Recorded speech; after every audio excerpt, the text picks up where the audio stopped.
Hello comrades, it's TheFinnishBolshevik. Let's continue our series on political economy. This time the topic is Chapter 5, Capitalist, Simple Cooperation and Manufacture. So we're moving into the history of capitalism. When capitalism first emerges, it subjects production to itself just as it finds it. That is, capitalism takes basically the pre-capitalist or the feudal, very backward technique of the handicraft workers and small peasants and develops capitalism using those.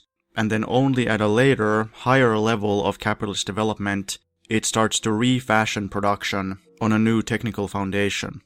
Capitalist production begins when the means of production are concentrated in private hands while the workers are deprived of means of production and thus must sell their labor power as a commodity in order to survive. At the earliest stage of capitalist development, the capitalists basically create handicraft workshops which are still technologically the same as feudal handicraft production, but they belong to capitalists instead of belonging to the handicraft producers themselves, and capitalists also start to create much bigger workshops than the independent handicraft producers, and this is where we get something called capitalist simple cooperation.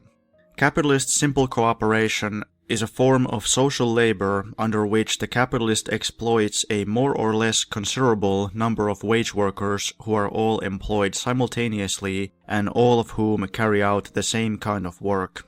And this arises on the basis of the breakup of petty commodity production, of pre-capitalist small commodity production. So capitalist simple cooperation and manufacture are basically transition periods from feudalism to industrial capitalism. Let's get more into the details so it becomes more concrete and easily understandable. The first capitalist enterprises were founded by merchant engrossers and moneylenders, or by master craftsmen and artisans who had become wealthy. A merchant engrosser is somebody who provides the handicraftsmen with raw materials and also buys all their products, meaning that the producer basically works for him and is reliant on him. So basically these rich people, they created these first capitalist enterprises, and they hired craftsmen and journeymen who had become bankrupt, as well as ruined poor peasantry and other rural poor. Capitalist simple cooperation has a number of advantages over petty commodity production. That's why they were able to compete and drive the small independent handicraftsmen into bankruptcy.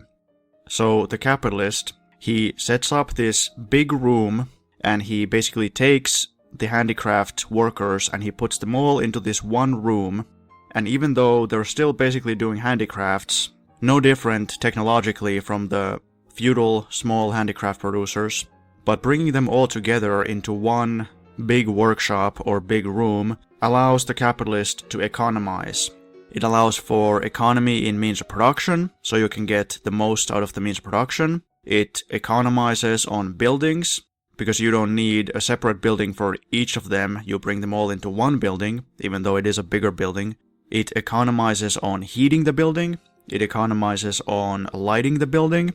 The textbook says that building a workshop and also heating and lighting a workshop containing 20 producers costs less than to build and maintain 10 workshops with 2 workers in each.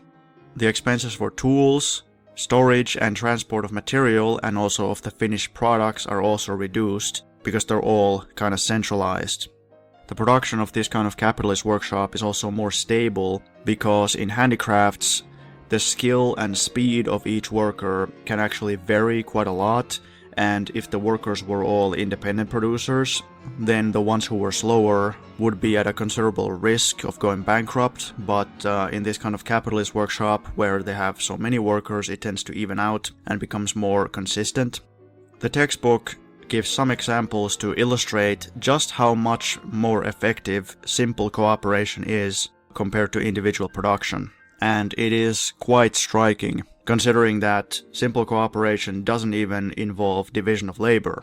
It's just taking everybody who's doing the same thing and bringing them together. The textbook says, quote, "Let us take as an example the shifting of bricks by hand carried out by a chain of workers. Each separate worker accomplishes in this case one and the same movement, but this action forms part of one common operation.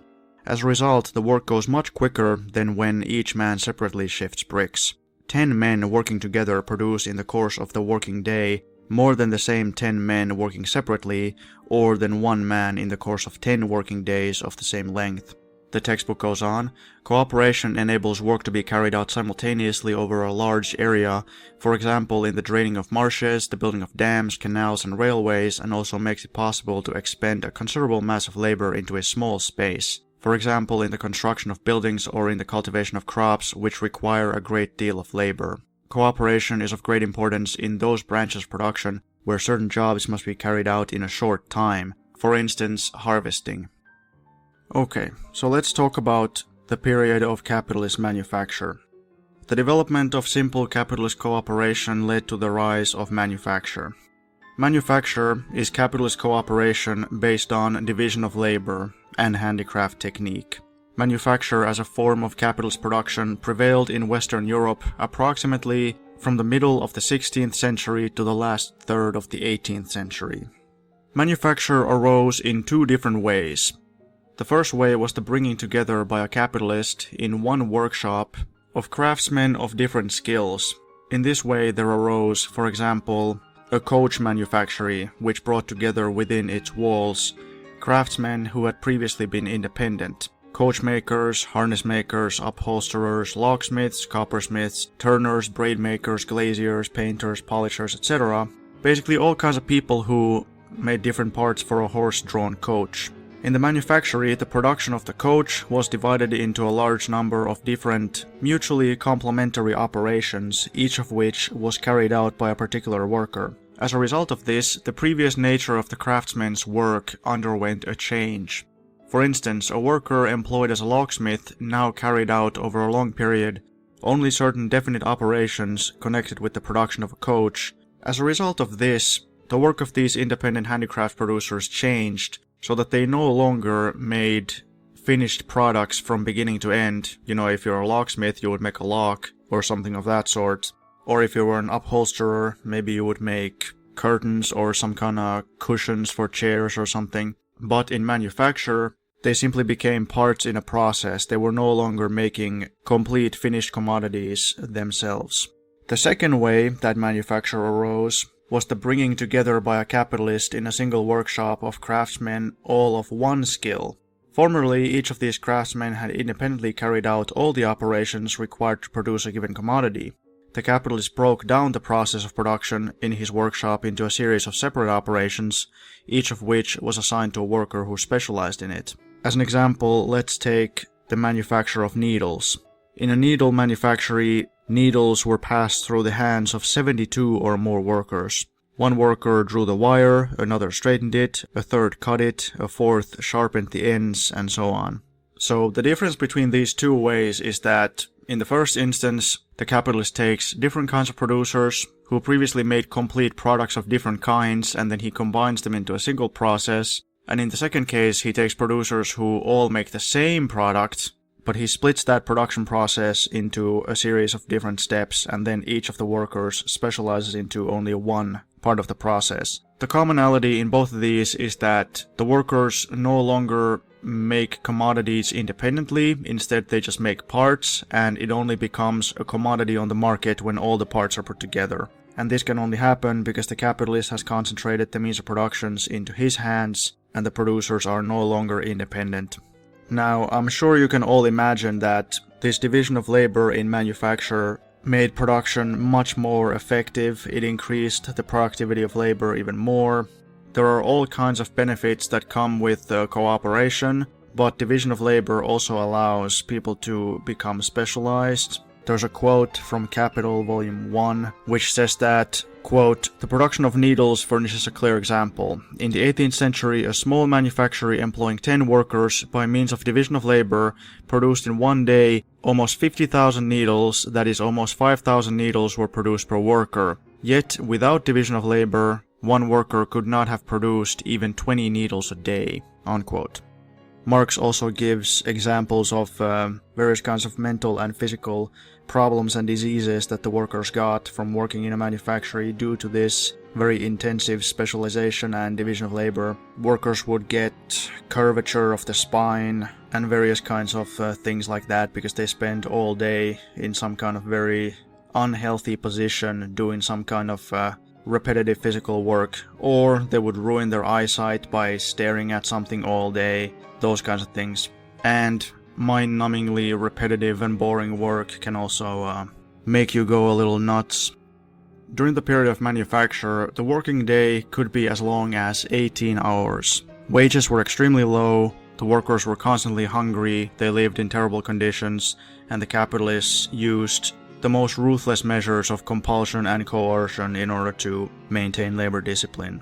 And Marx says that manufacture, quote, on the one hand, presents itself historically as progress and as a necessary phase in the economic development of society. On the other hand, it is a refined and civilized method of exploitation, unquote. Then let's talk about capitalist domestic industry. In the period of capitalist manufacture, the distribution of work to be done at home developed on an extremely wide scale. Capitalist domestic industry means that workers receive raw materials and they must process them at home and then deliver the finished product to the capitalist, and then they receive payment for that. They are not paid by the hour. Capitalist domestic industry existed even under simple cooperation and even under a large-scale machine industry, but it is most characteristic of manufacture. Capitalist domestic industry basically acts as an appendage to manufacture. It's like a side bonus thing attached to manufacture. The capitalist could get good profits by just giving these raw materials to some random worker who would then create commodities at his home and bringing them to the capitalist. It doesn't really cost the capitalist anything. There are no production costs. He only pays for the raw material and for the labor. But even though this kind of production was very inefficient, it still made sense for the capitalist to do this because he could pay these domestic producers extremely little. That's because the domestic producers typically had another job. They might be peasants who obviously were performing agriculture, but they also needed money, so then during their free time, after they had done their farming, they had to engage in this kind of production. And they would oftentimes also eventually have to force even their entire family into domestic production. So the peasant is farming all day, and then his family is making some kind of commodities at home. So the whole family is horribly exploited, and they can barely make ends meet, and they would live in terribly unhealthy conditions.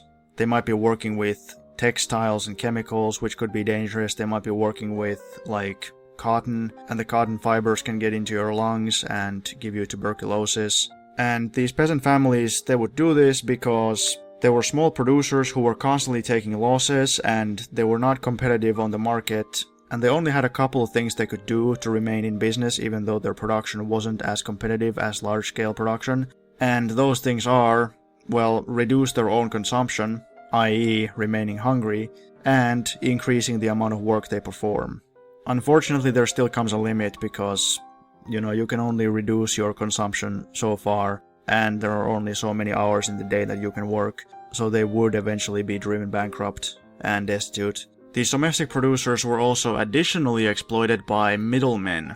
So the capitalist, or manufacturer, he might only own an assembly workshop, where all the pieces that these domestic producers make are put together by his workers. And then he would hire middlemen who actually go out and deal with the domestic producers. So they deliver their raw materials to the domestic producers, and they buy up the finished goods and take them to the assembly workshop. And these middlemen, well, they would take a cut. And there might even be middlemen for middlemen, so then they would take another cut. The textbook cites Lenin's scientific work, The Development of Capitalism in Russia, and gives the following interesting example. Quote, "These features were found in the numerous handicraft industries of Tsarist Russia. Engrossers, that is, people who sell raw materials and then buy up the finished products, engrossers who became in practice the bosses of handicraft industry in a given village or district extensively introduced division of labor among the craftsmen. For example, in the Zavyalov's establishment at Pavlovo, where more than 100 workers were employed in the assembly workshop in the 1860s, an ordinary penknife passed through the hands of 8 or 9 craftsmen. On it worked a smith, a blade maker, a handle maker, a temperer, a polisher, a finisher, a leveler, and a stamper. Yet a substantial section of the detail workers were employed not in the capitalist workshop, but in their own houses.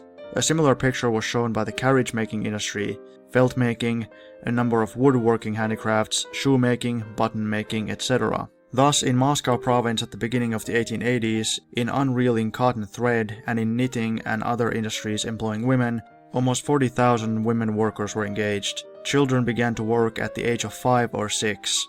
The average daily wage was 13 kopecks and the working day lasted up to 18 hours. Unquote. Let's talk about the role of manufacture in history. So manufacture was the transitional form between the small-scale production of artisans and craftsmen and the large-scale production in capitalist machine industry. During the period of manufacture, most products were still made by separate craftsmen or domestic producers, and manufacture could not lay hold of the whole field of social production. It didn't completely revolutionize or recreate the technical and economic basis of production. In fact, the technical basis of production still remained the same as it had been under feudalism, that is, small-scale handicrafts production with primitive technique, even though these small-scale producers were combined into bigger units, but it still wasn't truly large-scale production yet. However, the role that manufacture played in history was that it prepared the conditions necessary for the transition to machine production.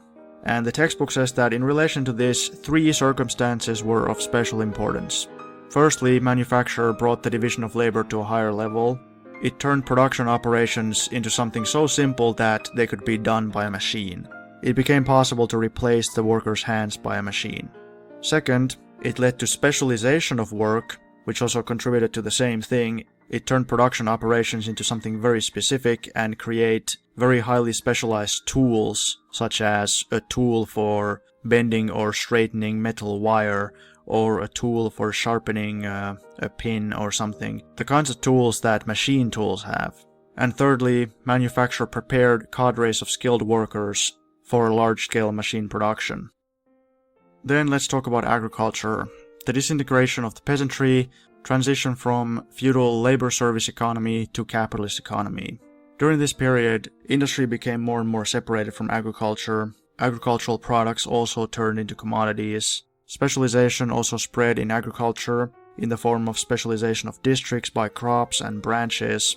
Districts where commercial agriculture was carried out appeared, such as districts for flax cultivation, sugar beet production, cotton growing, tobacco growing, dairying, cheese making, etc. And on this basis, exchange developed not only between industry and agriculture, but also between different branches of agriculture. And all throughout this development, competition between agricultural producers became fiercer. The peasants became more and more dependent on the market. People were less and less independent, and life was made constantly more hazardous by the fluctuation of market prices. Spare money accumulated in the hands of a small number of rich peasants. They were able to turn this money into capital and use it to exploit the poorer peasants. For example, it allowed them to buy the products of other peasants at extremely low prices because the other peasants were simply desperate to get their products sold. Countless peasants eventually went bankrupt. They couldn't live by farming anymore, so they had to abandon it and start selling their labor power. Thus, even in the countryside, there developed the rural proletariat and the rural capitalist class, also known as kulaks. The rural bourgeoisie, or the rural capitalists or kulaks, carry on commodity production on the basis of employed labor. They exploit permanent rural laborers and also temporary and seasonal day laborers who have even worse working conditions and terms.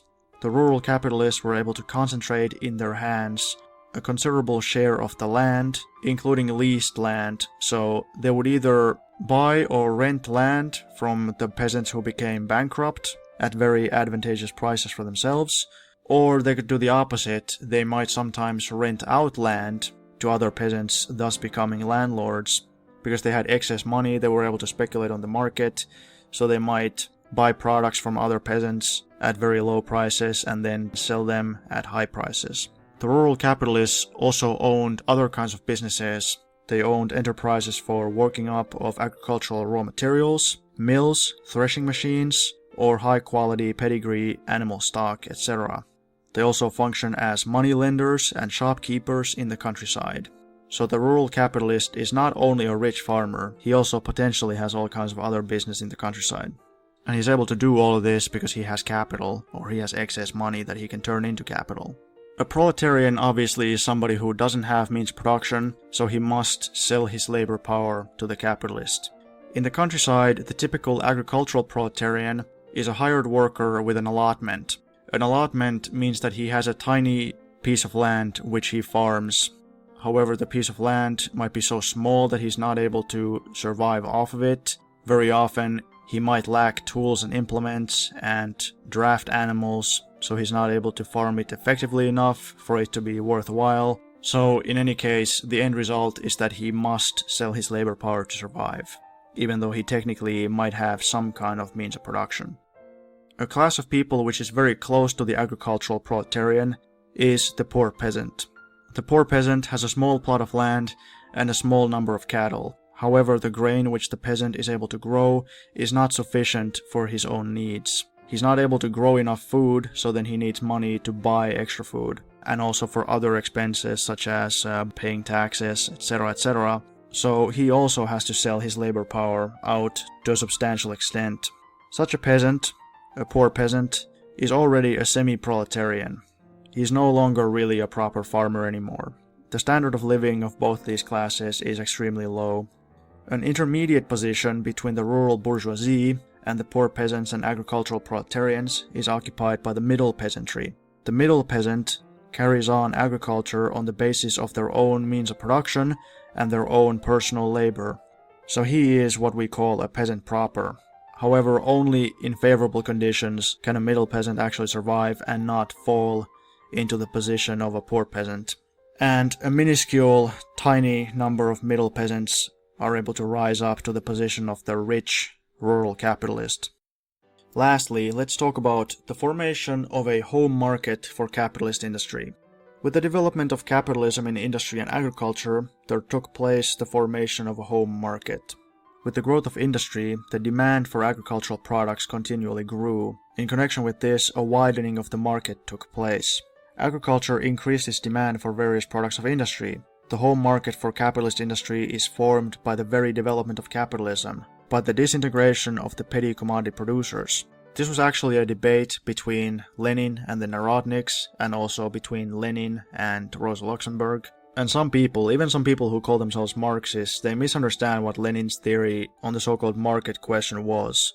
Lenin understood that in imperialism, the capitalists need to go out to other countries to look for new markets, but he also said that at the very beginning of capitalism kind of creates a market for itself.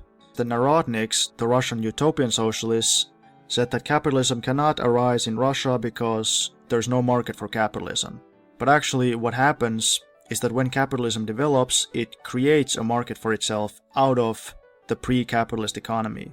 So when industry develops, it increases the demand for industrial crops. So then people have to grow industrial crops. And the people who grow industrial crops, they don't produce food for themselves anymore. So then that increases the demand for food. So then the food producers have a bigger market. There also emerges demand among the peasants for industrial products such as farming tools, farming machines, fertilizers, and all kinds of consumer products. So initially, capitalism creates a market for itself. Only after capitalism has developed, only then capitalism starts to run into the problem of overproduction and the fact that there's a lack of demand and that they need to go out, look for more markets. But we'll talk about that at a later episode.